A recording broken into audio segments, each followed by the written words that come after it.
नमस्कार, मैं कमलेश कुमार राय। वाराणसी शहरी सप्तम खंड के अधिशासी अभियंता आशीष कुमार के विरुद्ध भ्रष्टाचार के मामले में की गई मौखिक शिकायत के आधार पर अधिशासी अभियंता आशीष कुमार को स्थानांतरित कर पूर्वांचल डिस्कॉम से संबद्ध किए जाने पर चर्चाएं चरम पर हैं। प्राप्त जानकारी के मुताबिक वाराणसी शहरी सप्तम खंड से संबंधित उपखंडीय क्षेत्र डीपीएच के अधीनस्थ ककरमस्ता स्थित एक हॉस्पिटल के मुखिया के द्वारा बीते दिनों पूर्वांचल डिस्कॉम के प्रबंध निदेशक शंभू कुमार से मुलाकात कर भ्रष्टाचार की गई मौखिक शिकायत के बाद पूर्वांचल प्रबंधन द्वारा यह कार्रवाई की गई। पूर्वांचल प्रबंधन के द्वारा बगैर जांच कराए 24 घंटे के भीतर की गई कार्रवाई पर सवाल उठने लाजमी है। पूर्वांचल प्रबंधन ने संबंधित सप्तम खंड के अधिशासी अभियंता से भी उसका पक्ष जानना उचित नहीं माना। जानकारों का मानना है कि यदि पूर्वांचल प्रबंधन मौखिक शिकायत पर भी यदि जांच करा लेता तो संबंधित क्षेत्र के अवर अभियंता राकेश यादव सहित सप्तम डिवीजन में संविदा कर्मी आशीष के विरुद्ध प्रबंधन को सख्त कार्रवाई करनी पड़ती, क्योंकि भ्रष्टाचार के इस नेगोशिएशन में क्षेत्रीय जूनियर इंजीनियर और संविदा कर्मी के होने की बात कही जा रही है। दूसरी तरफ हॉस्पिटल के मुखिया के द्वारा आखिर लिखित शिकायत के बजाय मौखिक भ्रष्टाचार की शिकायत को भी एक दबाव बनाने की वजह मानी जा रही है। सूत्रों का कहना है कि हॉस्पिटल पिछले 1 वर्षों से लाइन शिफ्टिंग का एप्लीकेशन दिए हुए है, लेकिन बार बार खंड स्तर से मांगे जाने वाले एफिडेविट उसके द्वारा नहीं दिए जा रहे और इन्हीं वजहों से उसकी शिफ्टिंग की कार्रवाई नहीं हो रही है और इस सच्चाई को पूर्वांचल प्रबंधन को बताए बगैर उसके द्वारा भ्रष्टाचार किए जाने की शिकायत की गई। दूसरी तरफ हॉस्पिटल प्रबंधन प्रबंधन से मुलाकात के 2-4 दिन पूर्व ही डिवीजन के अधिशासी अभियंता को अपने लोड एक्सटेंशन का एप्लीकेशन देता है और उसके लिए क्षेत्रीय जूनियर इंजीनियर राकेश यादव के साथ मिलकर लेन देन का उसके द्वारा कथित तौर पर निगोशिएशन चलाया जाता है। यानी एक तरफ हॉस्पिटल प्रबंधन लेन देन की कवायद करता है तो वहीं दूसरी तरफ पैसा मांगने की गई शिकायत समझ से परे।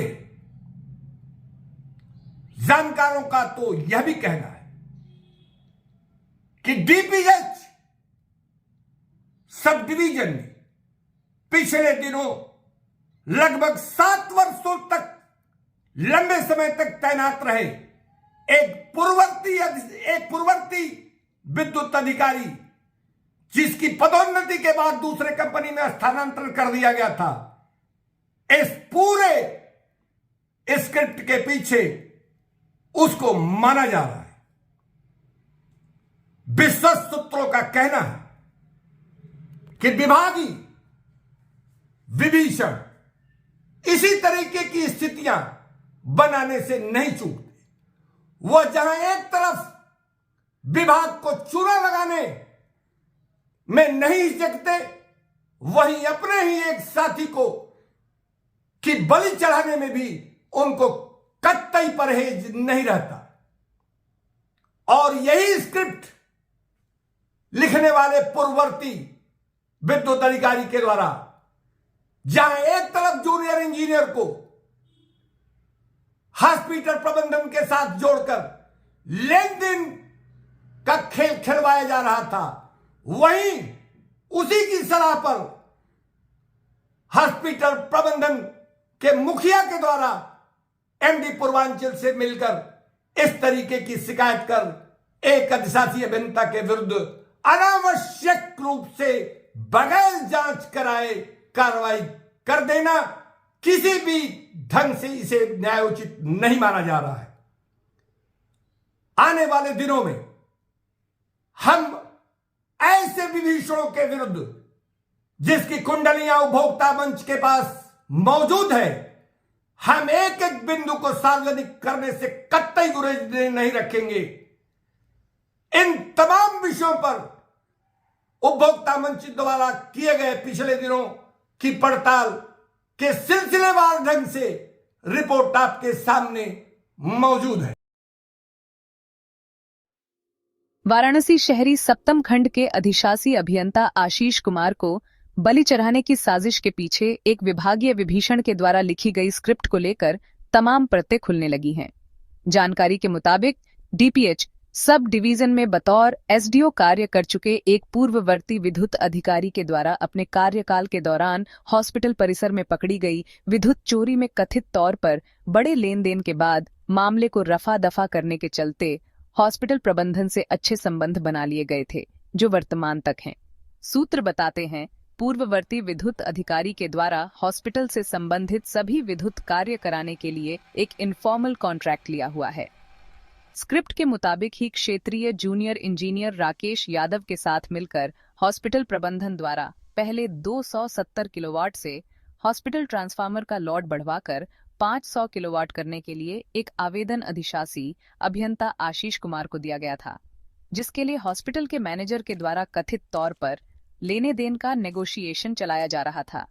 जिसमें क्षेत्रीय अवर अभियंता सहित खंड में तैनात संविदा कर्मी, जिसके द्वारा अक्सर ऐसे कार्यों से संबंधित नेगोशिएशनों में ऐसी विशेष भूमिका रहती है, को भी जोड़ा गया था। दूसरी तरफ लॉट बढ़ाने के आवेदन के 4-5 दिन के बाद ही एक सोची समझी साजिश के तहत हॉस्पिटल के मुखिया की पूर्वांचल विद्युत के एमडी से मुलाकात करवाई गई।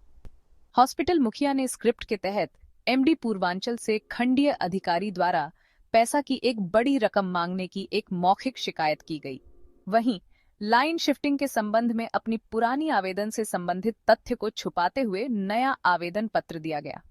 एमडी शंभू कुमार के द्वारा यदि शिकायत की जांच करा ली जाती तो संबंधित क्षेत्र के अवर अभियंता राकेश यादव, संविदा कर्मी आशीष सहित हॉस्पिटल प्रबंधन की फितरती भूमिका का भी पर्दाफाश हो जाता।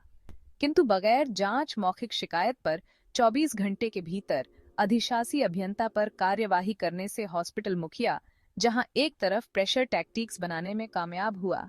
वहीं दूसरी तरफ अवर अभियंता जो हॉस्पिटल का कथित ब्रोकर की भूमिका निभा रहा है, वो भी कार्यवाही से बच गया। विभागीय नियमानुसार एसटी लाइन की शिफ्टिंग की कार्यवाही डिपॉजिट स्कीम के तहत होना अनिवार्य है, लेकिन हॉस्पिटल मुखिया के द्वारा एमडी पूर्वांचल को लाइन शिफ्टिंग के लिए लिखें पत्र में 15% सुपरविजन चार्ज के तहत कार्य कराने के लिए विभीषण के स्क्रिप्ट के अनुसार दबाव बनाया गया है।